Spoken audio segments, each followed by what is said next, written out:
Welcome back to today's episode of Touchdown Labs Film Room, and I'm going to go through a film room with you guys on our newly acquired linebacker, Kenneth Murray. Is this guy a bust or is he a steal? That's what we're going to figure out today in our film session. Former first round draft pick traded to the Dallas Cowboys. Now, this is a player who I'd say, similar to Osa Odigizua, plays 90% of the snaps when it comes to, playing time on his defense. Um, that's keep in mind he's playing with Tavondre Sweat, who's somebody that's fantastic in front of him. So he understands how to play with a, nose tackle that can handle blocks and get him into position to really make plays. So let's start off with the first play here, and this is a good play to start off with, and this is a sack. So he's in the double A gap, some similar to what Zimmer does here, and he's able to get the sack on Sam Darnold. He's not getting washed out by the play action, and he's going ahead and making the play by turning around, using his athleticism, and getting to the quarterback. This guy runs a 4.52 40-yard dash. He's fast. He can play sideline to sideline. He has long arms. And let's move on and look at his tackling next. Same game here against Minnesota. He has 10 tackles. Let's see how involved he gets when he comes to the ball carrier, and is he a thumper? We're going to uncover if he's a bust. There's a flag thrown on him here as he throws Sam Darnold to the sideline. This is number 56 inside linebacker that we're watching. He's over here on the corner of your screen. Um, Once again, spying the drag route's not there for him. He's able to get to Sam Darnold, push him out of bounds. Sam Darnold's, weak little guy falls like that, gets a flag thrown on him. I don't think that's such a big deal. Let's go to the next play here. He's going to tackle Aaron Jones, 1 yard carry, and he gets involved here, right? He's able to make sure that he's not getting caught up by the blockers. He does have a great nose tackle in Tavondre Sweat and defensive tackle in Jeffrey Simmons. So they do their job making sure that he's not able to get there. But number 56, like, even if we slow this down a little bit, Kenneth Murray's right here. And number 56 is trying to get his paws on him to make sure Kenneth Murray's not able to penetrate into that line of scrimmage. And that's not able to happen. So this is why I like this pickup. He's able to shed that block. You see the C on his chest. He's a captain there. And he has a small lane in order to make this tackle. And this tackle on Aaron Jones, it's right here. He has a few steps to gain. Like I said, he runs a 4.52 40-yard dash. He's able to secure this tackle and have enough recognition, and you feel it when he gets there on the film. Aaron Jones stops right in his tracks. Here, it's a 5 yard pass. I feel like when I watched this, he was covering the flat, so he can do that for you as well. He's here in the corner. He's going to make sure he stops on a dime. Cornerback's covering the flat, sorry, and he's able to clean up. So he has enough recognition to get there on time, even when his teammates aren't fully able to make the tackle. So I like that with him too. Another 5 yard pass here that we're looking at. Same play. He's just coming in, able to clean up. Nothing much to see here. The next play, Aaron Jones for 3 yards. And guys, Aaron Jones ate us up, right? And what are we looking for when it comes to a linebacker, and why did we pick this kid up?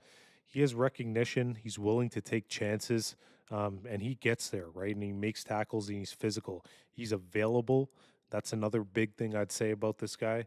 He's somebody that's going to be there for you every single game. I talked about that comparison to Osa Odigizua being there for 100% of the snaps. I definitely think this is one of those guys that's going to be on the field a lot for the Dallas Cowboys to come for the 2025 season.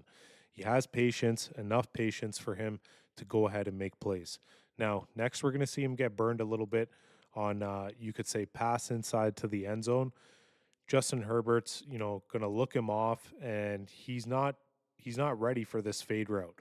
And I believe there's a miscommunication here when it comes to him passing the route off. We'll look at the other sideline coverage. He's here with his cornerback behind him. He should have somebody to, pass this off to, but it looks like he's not prepped for this fade route to the back of the end zone. And I wouldn't be on, I'd be honest, I wouldn't be expecting him to cover that anyways. So when we go back and say, is it his fault? Likely his fault for not communicating on the field, not so much for the positioning and the coverage. He's playing Malik Willis here, so take it for a grain of salt, but he sacks him twice this game. Um, Take a look at this as well. No matter what it is, you're playing the NFL, and whoever you're up against is the competition that you're up against. So he does get here. He does make a play. He makes that sack. He's able to recognize, like I said, played for Oklahoma. Really good starter. That's what he was projected to be in 2 years, and that's what I think he's become. He wasn't projected to be some kind of all pro, and I think he's a solid guy that goes out there, that's available, and that can make the team better. He obviously leads the team as well in terms of the locker room, being a captain. And we'll look at the second sack here, number 56. He's coming off, you know, a blitz, right? And Malik Willis is pressured. He's able to use his athleticism, get there, and make sure that Malik Willis isn't able to go ahead and make that play. Now, these are a couple of plays that are considered hustle stops when I looked them up, and I just wanted to view them with you guys and see what they meant. I believe he's here with his teammates and making sure that he's involved in the play, and that's really all it is. There's a few plays here.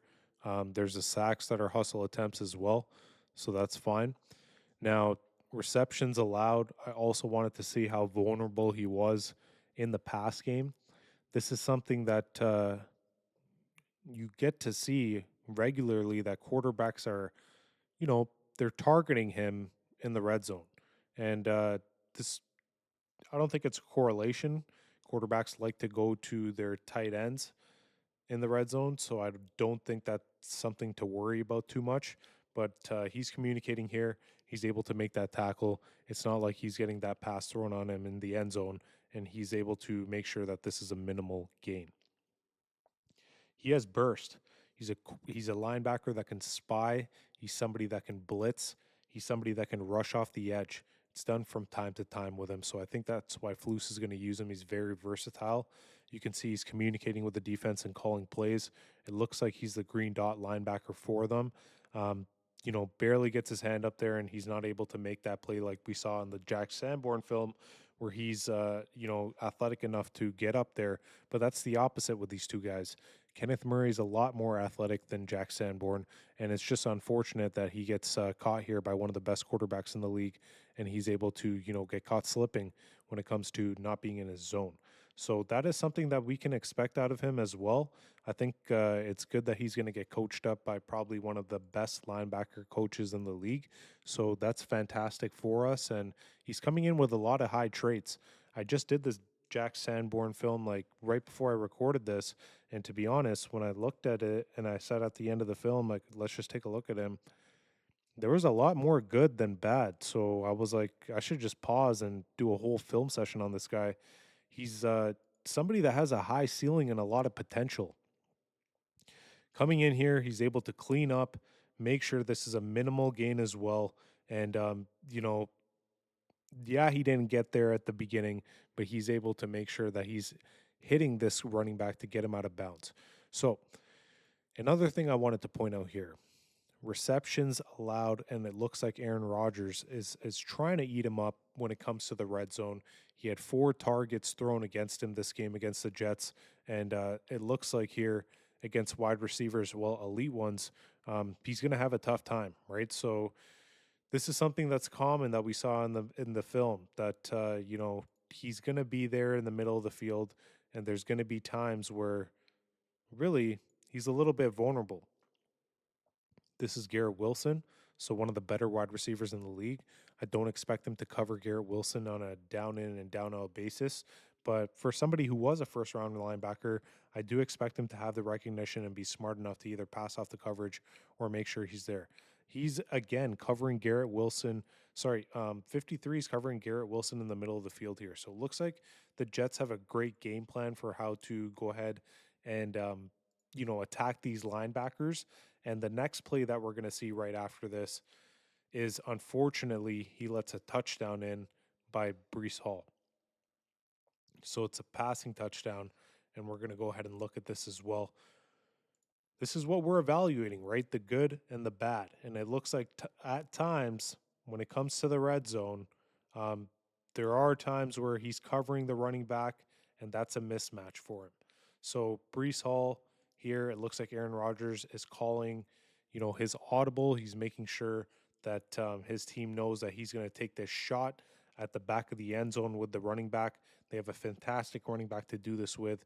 He's throwing the ball at the end of the end zone, and Brees Hall's just more athletic, faster. Kenneth Murray's fast, but this is a mismatch. And Aaron Rodgers is that type of quarterback where he's so accurate, he's going to make you pay for making that happen. So something to point out with Kenneth Murray as well in terms of a weakness. Now,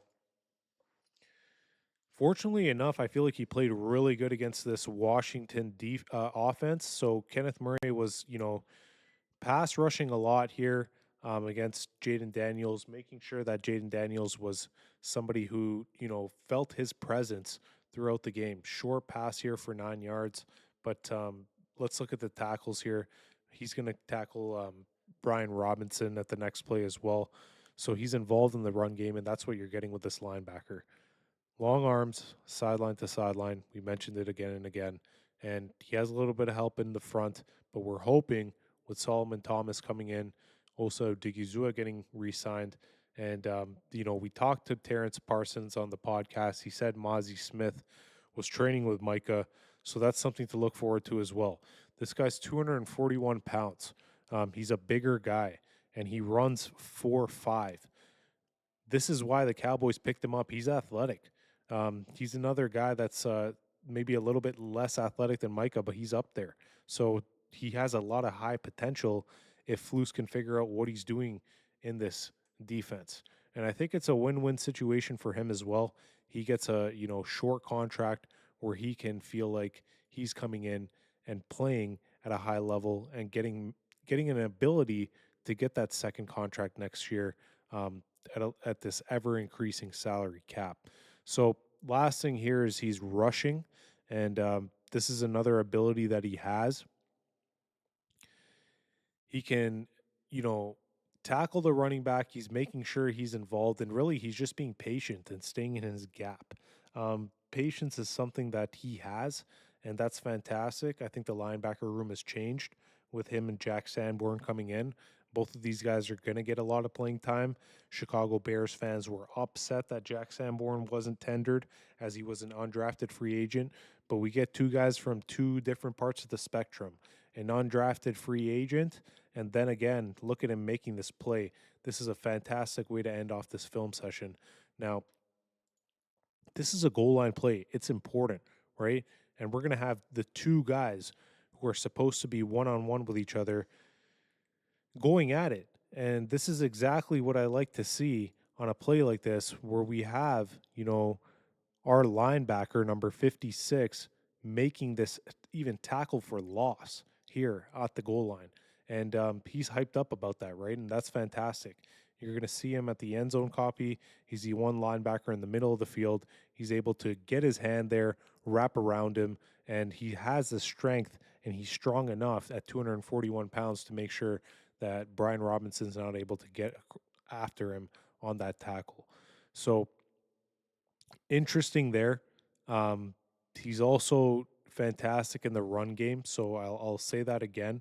This is something the Cowboys are lacking, and it's something that they get for cheap when they traded for this guy with a late round draft pick. Last thing we're going to end with is a rushing snap here. Couple of different things he does that are fantastic is he's versatile. Okay. As we end this film, I'm going to do a couple more on the free agents. I'm going to do a combo film on Miles Sanders and Javonte Williams. I think they'll be fantastic backs together, both carrying the ball around, a few hundred times, depending on where they are in that rotation. And that doesn't stop us from taking a linebacker or taking anybody else in the draft. Thanks so much for listening to this film session. We'll catch you guys later. Welcome to the channel. If you haven't, subscribe, like, comment, and go ahead and share this, guys. We're at 100 subscribers and we're almost at 1,000. Help me get there. Thanks so much. Comment on this if you like the content. We'll review somebody next. Free agency, TD Labs, out.